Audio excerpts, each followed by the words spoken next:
السلام علیکم دوستو، آج پھر حاضر ہوں ایک اور حکایت لے کر۔ مگر اس سے پہلے اگر آپ نے ہمارے چینل کو سبسکرائب نہیں کیا تو ہمارے چینل کو سبسکرائب کریں، ہماری ویڈیوز کو لائک اور شیئر ضرور کریں۔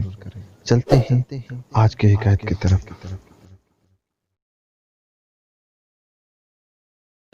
تین سخی لوگوں کی آپس میں گفتگو ہوئی۔ ایک نے کہا، ہمارے زمانے میں سب سے بڑے سخی قیس بن سعد ہیں، جو عرب کے ہوشیار اور صاحب رائے لوگوں میں سے تھے اور سخاوت میں مشہور و معروف تھے۔ دوسرے نے کہا، نہیں، ہمارے زمانے کے سب سے بڑے سخی عبداللہ بن جعفر ہیں، جن کی سخاوت کی بہت سے لوگ قائل ہیں۔ تیسرے نے کہا، ہمارے زمانے کے سب سے زیادہ سخاوت کرنے والے عرابہ اوسی ہیں، جو مدینہ منورہ کے روسا اور سادات میں سے تھے اور فصاحت و بلاغت میں شہرت رکھتے تھے۔ ان کا یہ باہمی اختلاف جب خاصا زور پکڑ گیا تو کسی نے انہیں یہ رائے دی کہ تمہیں چاہیے کہ تم تینوں میں سے ہر ایک اپنے اپنے سخی کے پاس جائے اور ان سے کچھ مانگے، پھر جو وہ سخاوت کریں اس کے بعد فیصلہ ہوگا کہ کون بڑا سخی ہے۔ چنانچہ ایک آدمی جس نے عبداللہ بن جعفر کے سخی ہونے کا دعویٰ کیا تھا ان کے پاس پہنچا۔ وہ اس وقت اپنی سواری پر سفر پر جانے کے لیے سامان سفر رکھ رہے تھے۔ اس نے کہا، اے اللہ کے رسول کے چچا زاد بھائی، میں بھٹکا ہوا مسافر ہوں، مجھے کچھ عطا فرمائیے تاکہ میں اپنی منزل تک پہنچ سکوں۔ اس وقت عبداللہ بن جعفر سواری پر پاؤں رکھ چکے تھے۔ انہوں نے پاؤں رکاب سے کھینچا اور کہا، یہ سواری سامان سمیت لے لیجئے۔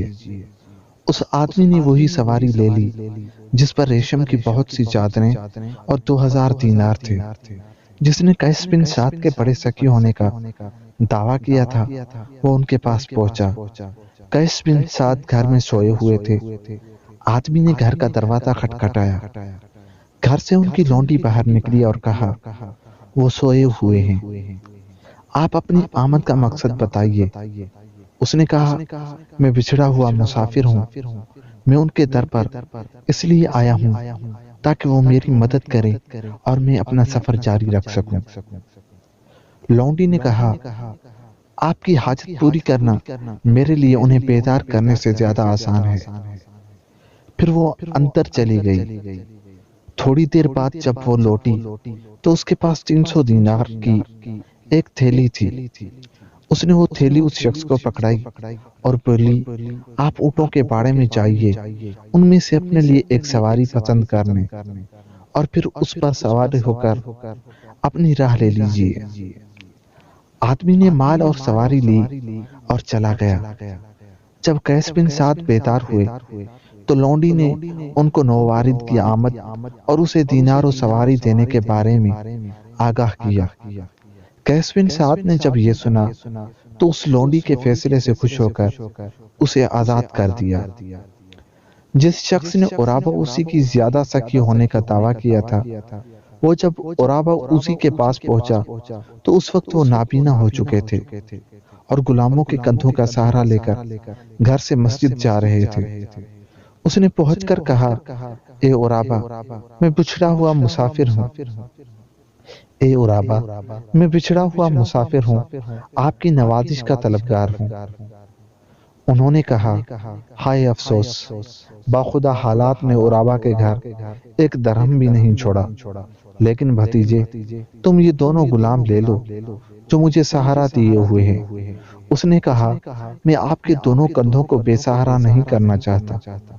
عرابہ اوسی نے کہا، باخدا، یہ آپ کو لینے پڑیں گے، اگر آپ نہیں لیتے تو یہ دونوں میری طرف سے آزاد ہیں۔ اور یہ کہتے ہی اپنے دونوں ہاتھ ان کے کندھوں سے کھینچ لیے۔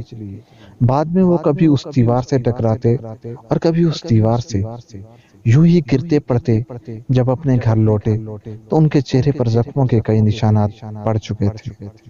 جب یہ تینوں اپنے اپنے سخی کا امتحان لینے کے بعد جمع ہوئے تو سب کا متفقہ فیصلہ یہ تھا کہ سب سے بڑے سخی عرابہ اوسی ہیں، کیونکہ ان کے پاس ساری دولت میں صرف یہ دو ہی غلام بچے تھے، وہ بھی اس نے سخاوت کر دی۔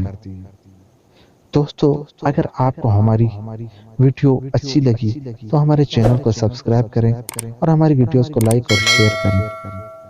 ملتے ہیں کسی اور ویڈیو کے ساتھ، تب تک کے لیے خدا حافظ۔